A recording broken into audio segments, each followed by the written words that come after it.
I want to start with off-season developers, and this is stuff that you can do all year long with your guys, right? So this is our grid. When we say getting a grid, they line up the 1s, 2s, and 3s, 5 yards apart, and just like a couple yards split in between them.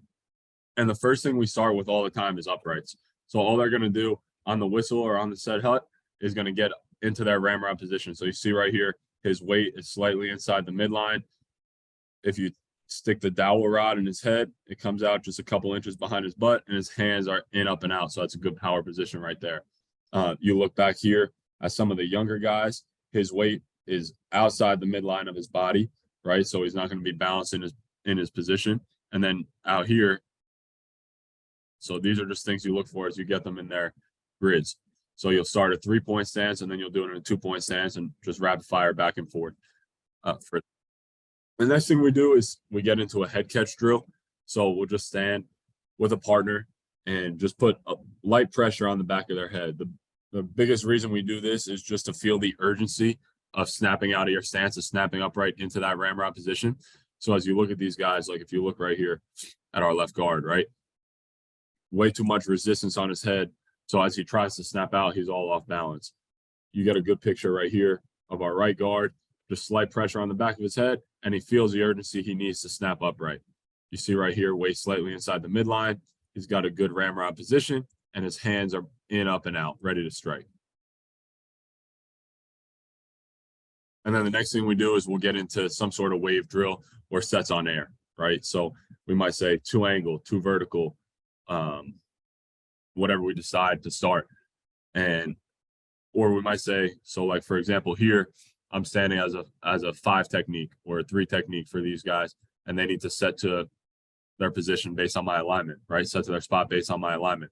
So you see right here, at the end of every drill, we finish with a climb, right? Because how often in a pass block or in any block are you finishing in this kind of position? You know, we used to drill, blow the whistle, and the drill would kind of stop, right?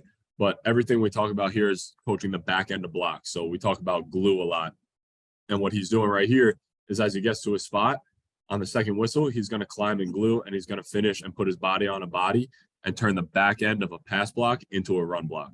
And these are things that we can drill all year long that we do with our guys all year long. So then the next progression of it is we start with a jump. So instead of starting in a stance, right, they're going to start straight-legged, jump as high as they can, and then get into the same drill. Okay, so it's just jump as high as you can, land, get into the same drill, 2 angles, and then on the second whistle, climb and glue. So I think this is one of the better things we do. You know, why do you need to be, why do we start with the jump? I think because how often in a pass block or in any block are you going to be in a complete position of power throughout the entire block, right? So this simulates right here, as they're in the air, they're out of power, right? They have no power in their legs. They have no base. As they land, how quickly can they get back into a position of power and go back to work? So you look like right here, right, at our right guard. As he lands, he's a quick transition back to power. So he's able to get out of base and back into it. If you look back here at this right tackle in the back, as he lands, he's falling out over his backside foot and his weight's out of, not slightly inside the midline where it should be. So he's not in a good ramrod position, right? So these are all the things that it's easy to do it when you're here, right? And you're just coming from a base, coming from a position of power or from your stance. But now, right here, you need to get them uncomfortable in a different setting. So that's why we added that little portion to it. Different ways you can do it, right? We'll get them to turn and jump, and then we'll just do a wave drill, right? So they're matching me right here. They're going to drop inside, work back to an angle, drop inside, work back to an angle. But this whole time, everything you're watching is their body position, their body demeanor, right? So to check that and to get a good view of their body demeanor, we put a dowel rod, you know, like from the weight room, the broomsticks, and we put them across their back. So do the same thing. You can do it from a stance. You can do it with the jump. The video I pulled is from the jump.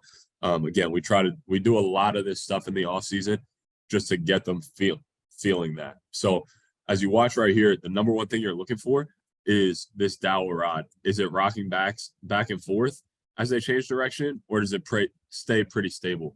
So this is a pretty good rep here from the left guard. You see as he sets his waist slightly inside the midline, and that dowel rod is not back and forth, back and forth, back and forth as he changes direction. Same drill right here. And you watch our guard in the back right here, right? Like that's what you're looking to not get.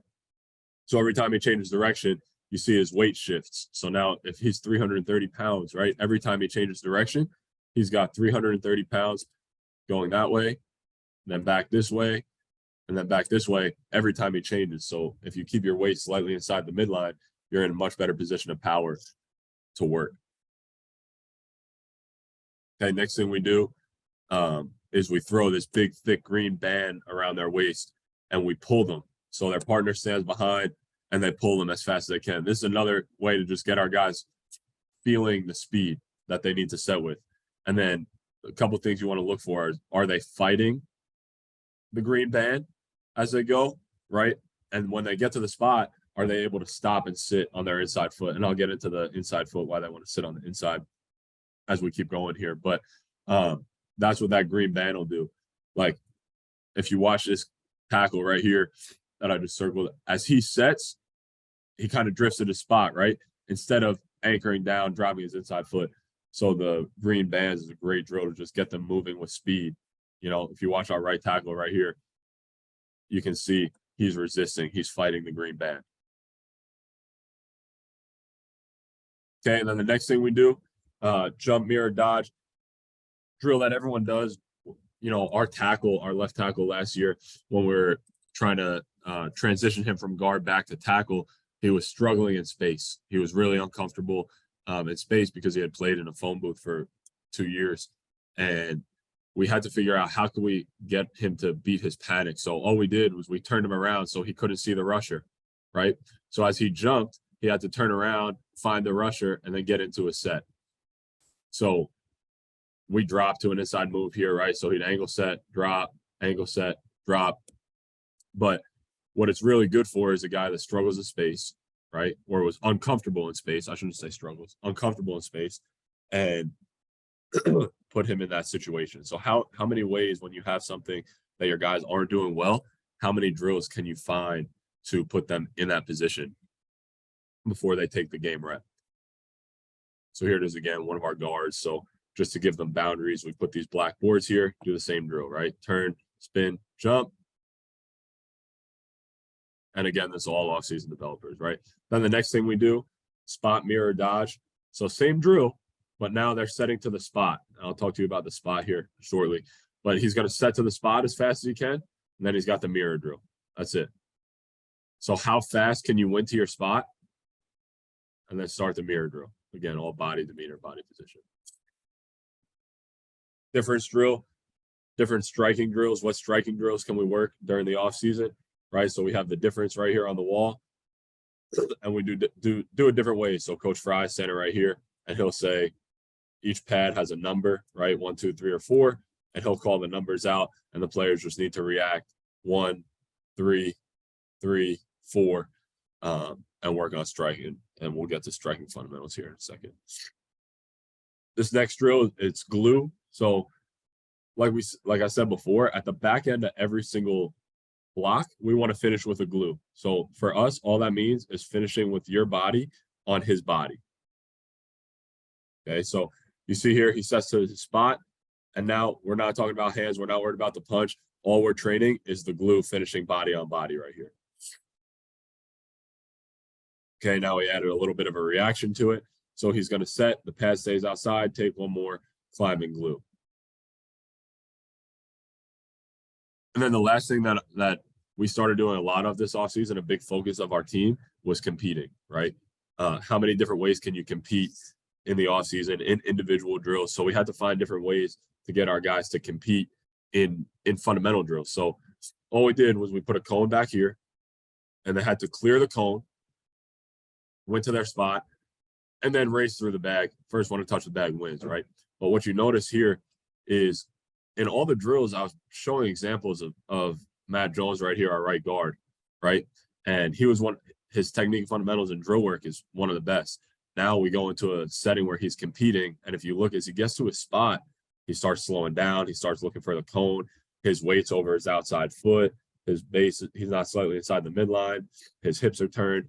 So you added a little competitive factor, and now everything goes out the window. So that's the biggest thing that we're trying to get our guys to focus on this offseason in these drills.